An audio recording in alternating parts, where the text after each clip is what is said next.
Are you ready to have your mind blown? Maybe. What are you gonna do? I'm going to make this piece of paper disappear through the table. I doubt that.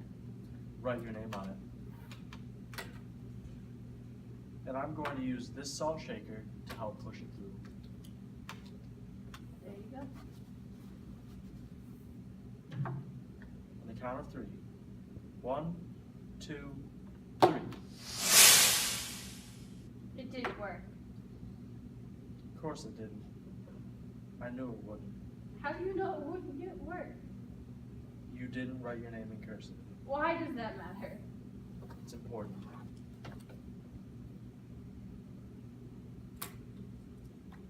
There you go. Ready? Mm-hmm. On the count of 3. 1, 2, 3. Oh my god. What the heck was that? He dropped a salt shaker in his lap. Really?